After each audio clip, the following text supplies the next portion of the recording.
Alert India, बेबाक, बेखौफ, बेधड़क। नमस्कार, प्रणाम, जोहार। और जोहार इसलिए क्योंकि ये बात है खास झारखंड की और झारखंड की राजनीति की और झारखंड की ब्यूरोक्रेसी की। झारखंड इस देश का एक बहुत बड़ा प्रयोगशाला बन करके रह गया है और यहाँ सब कुछ संभव है। 15 नवंबर 2000 से लेकर के आज तक इसमें केवल प्रयोग होते आ रहे हैं और उसी प्रयोग की बलि चढ़े विनय चौबे। विनय चौबे का जो कल कांड हुआ उसमें सबसे अहम बात है एंट्रिम बेल या जेल। एसीबी कोर्ट ने कहा 14 दिनों की जेल। भ्रष्टाचार के खिलाफ जीरो टॉलरेंस या एक तीर से अनेक निशाने, यह नया अवतार है या फिर वही हेमंत सोरेन है। दोस्ती नज़दीकियां अपनी जगह पर, परंतु पूर्व में भी इनके अजीज रहे कई जो अधिकारी हैं उन पर गाजगिरी है। मामला चाहे एसीबी का हो, ईडी का हो या आईटी का हो। जो बातें छन करके आ रही हैं उसके अनुसार आईएएस चौबे जी की गिरफ्तारी के पूर्व सुप्रीम कोर्ट के कुछ वरिष्ठ वकीलों से भी सलाह ली थी सरकार ने, क्योंकि सरकार की जो पॉलिसी बनी थी, जो नीति बनी थी शराब नीति, उसमें सिर्फ और सिर्फ एक ही व्यक्ति नहीं था, वो एक चैनल था। खैर यह फाइल सचिव, सचिव से मुख्य सचिव, मुख्य सचिव से फिर कैबिनेट सचिव के पास गई और फिर उसके बाद यह कैबिनेट में गया और वहाँ पे अप्रूवल में आया। यहाँ तक सब सही था, लेकिन उसके बाद एक्सक्यूशन में हेरा फेरी का और गबन का आरोप लगने के दो संभावनाएं थे।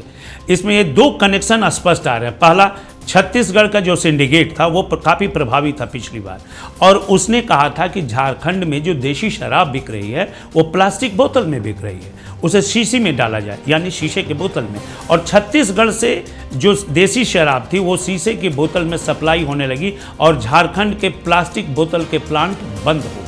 अब देख लीजिए, ये एक तरफ बेकारी हुई, दूसरी तरफ दूसरे राज्य में एक बढ़िया लोगों को ऑफर मिला और ये सारा खेल कमीशन पर ही चल रहा था।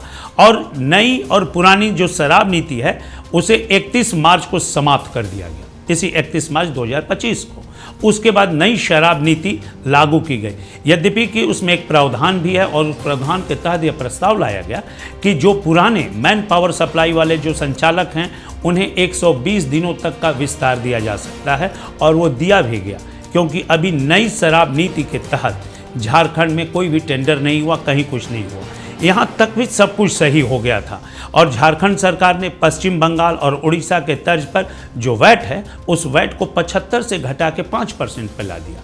अब इसमें वैट में घटा दिया तो लोगों को फ़ायदा होगा, लेकिन नहीं, इसमें एक्साइज का जो है ड्यूटी टैक्स बढ़ेगा और शराब की कीमत बढ़ सकती है, क्योंकि 12% के मुनाफे पर इसे दुकानदार भी बेच सकते हैं। JSBCL Jharkhand state beverage corporation limited द्वारा थोक दुकानदारों का चयन किया जाएगा और 1453 खुदरा दुकानें निजी हाथों में दी जाएंगी। एक व्यक्ति को पूरे राज्य में 36 दुकानें मिल सकती हैं, वह भी लॉटरी के माध्यम से। यहाँ सब कुछ ट्रांसपेरेंसी के साथ किया जा रहा है।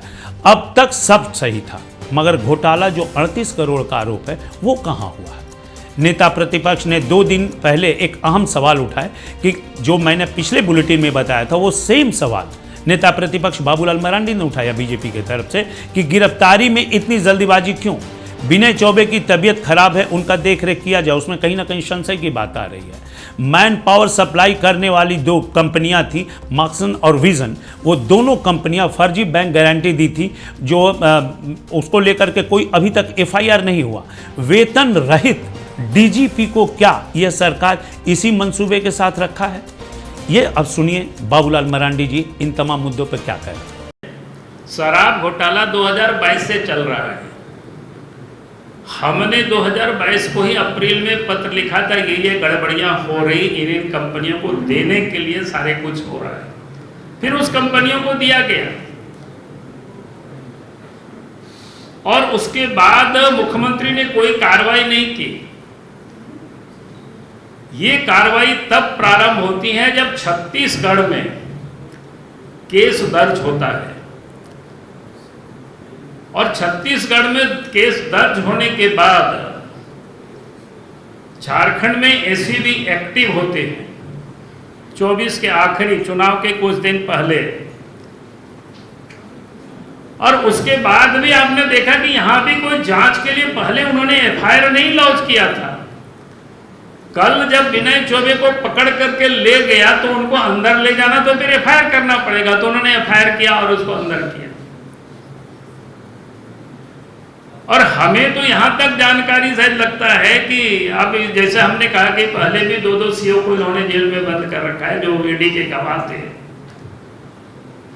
पहले भी जो ईडी के गवाह थे, जो लोग जेल में नहीं, उन लोगों के ऊपर केस लटका के रखा है। अब 3 लोगों को जो गवाह थे, जो लोग उनके मुताबिक मुकरे नहीं बयान से, तो उन लोगों को जेल में डाल दिया है। ये तो ओपन प्रूफ है। इसलिए यहां तो पूरी तरह से हमने कहा कि दिल्ली में जिस प्रकार की शराब घोटाला हुआ है, उससे भी कहीं बड़ा घोटाला इस झारखंड की धरती में हुआ है। और ये जांच होगी तो परत दर खुलेगी और सब कुछ पता चल जाएगा। एसीबी एक्शन कहाँ एसीबी एक्शन ले रही है? एसीबी तो मामला को रफा दफा करने में लगी हुई है।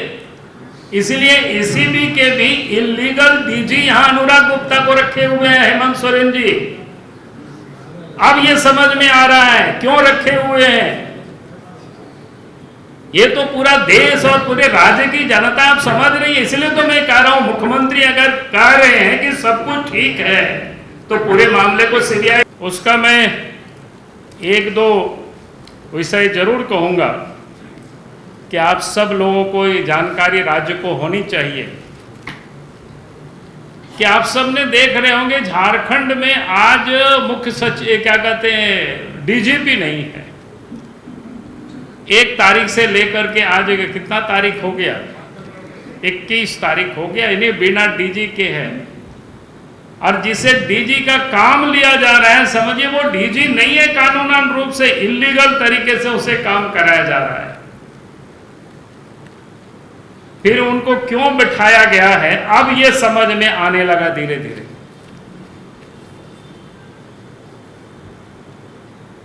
इस केस से पहले भी 2 सीओ है जो ईडी के चार्जशीट में प्रमुख गवाह है, एक मनोज और एक शैलेश। और बाद में इन लोगों के ऊपर एसीबी ने केस कर दिया, क्योंकि इसलिए एसीबी ने केस किया और उनके यहां छापामारी किया।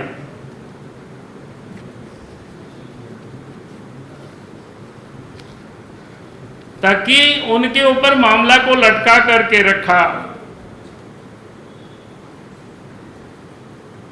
और उन लोगों को यह धमकी दिया जा रहा है ताकि ईडी की गवाह से वो मुकरे और नहीं तो उनके खिलाफ यहां पर कार्रवाई होगी। अब जरा ये सोचिए कि डीजीपी को क्यों रखा गया है। उसका ये 2 अंचल अधिकारी मनोज और शैलेश जो ईडी के चार्जशीट में प्रमुख गवाह है और उन गवाहों के ऊपर बाद में एसीबी ने केस दर्ज किया। बड़ा इंटरेस्टिंग खेल है, ये सब चल रहा है झारखंड में। और उनके यहां छापामारी भी एसीबी ने किया और अब उन लोगों से ये कहा जा रहा है कि भाई ईडी के गवाह से मुकर जाओ नहीं तो तुम्हारे खिलाफ कार्रवाई होगी। अब छत्तीसगढ़ में ईडी की जांच चल रही है। अगर इस जांच में अधिकारी सच बोल दें तो झारखंड की कई बड़ी मछलियां फंस सकती है। इसलिए इन अधिकारियों को पहले एसीबी की कार्रवाई में लपेटा जा रहा है। आज जो एसीबी में चौबे को अंदर किया गया वो इसलिए ताकि वो सीबीआई और ईडी के सामने सच ना बोल पाए। यानी इसको क्या बोलते हैं, तो डाल तो हम पात। और मैं 1-2 बात इस शराब से ही जुड़ा हुआ है। हाल फिर दिनों में अखबारों में भी छपा है, हाईकोर्ट तक में मामला पहुंचा था।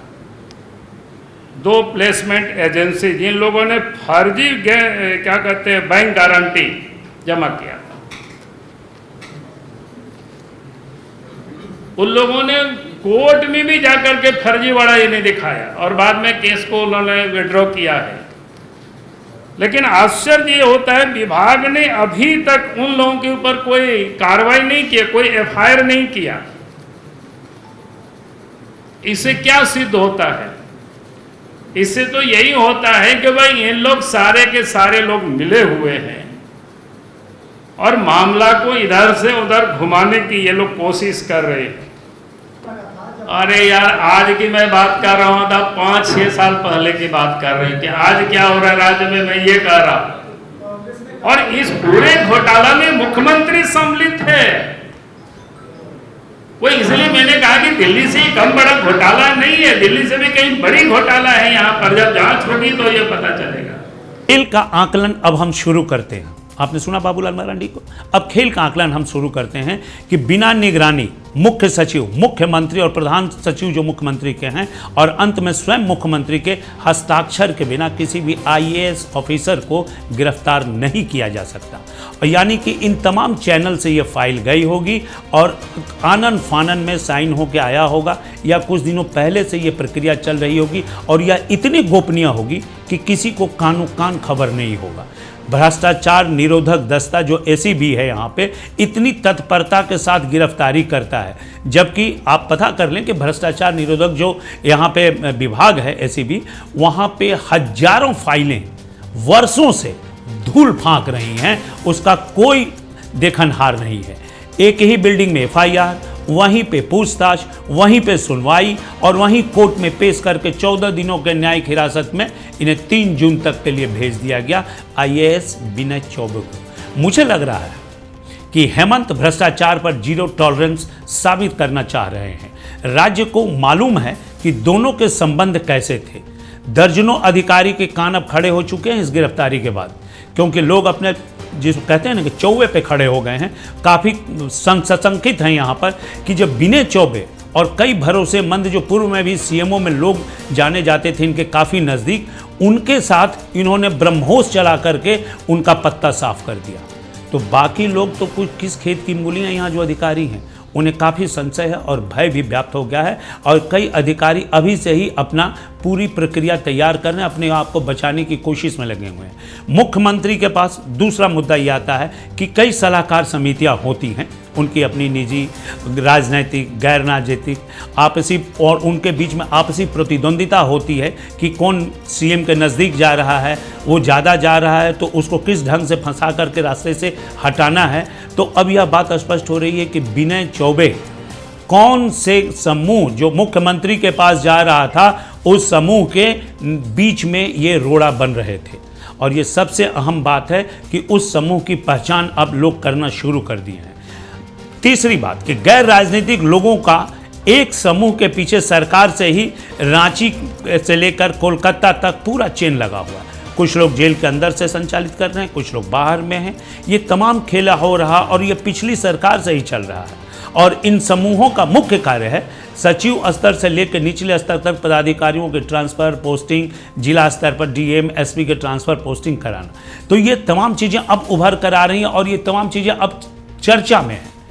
आईएएस लॉबी की अपनी अंदरूनी रसाकसी, आईपीएस आईएएस के बीच में अपनी रसाकसी, क्षेत्रवार कि मैं फलाने जगह कैडर का ही, ये फलाने कैडर का ही, फलाने जगह का आईएएस नहीं आईपीएस, और कई राजनैतिक प्रशासनिक भ्रष्टाचार की अंतहीन कड़ी प्रश्नों को जन्म देती हैं कि यदि यह मामला सीबीआई के हाथों चला जाता है तो कई सफेद पोश लोगों के गिरहबान तक हाथ सीबीआई के और केंद्रीय एजेंसियां की चली जाएंगी।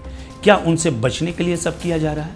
एक बात यह भी हो सकती है कि केंद्रीय एजेंसियों को यह मामला कहीं चला न जाए, इसका संशय सरकार को था और दिल्ली की तरह झारखंड सरकार की हालात न बन जाए कि परत दर परत खुलासे होने लगें और एक के बाद एक लोग सब जेल जाने लगें।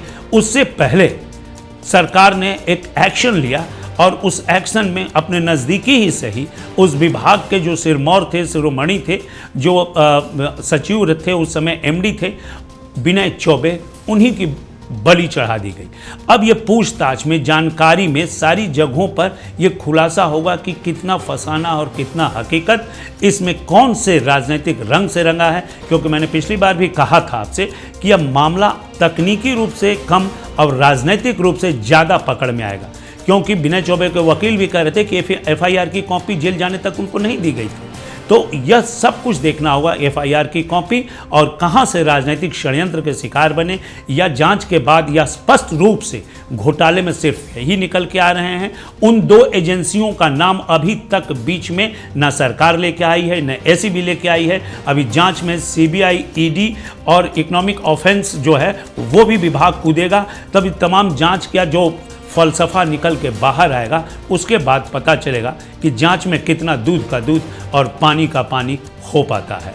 अब देखना बाकी है, क्योंकि ये कोई बहुत छोटा मामला नहीं है, ये एक आईएएस का मामला है और आईएएस की लॉबी के बारे में हम सब जानते हैं। नमस्कार।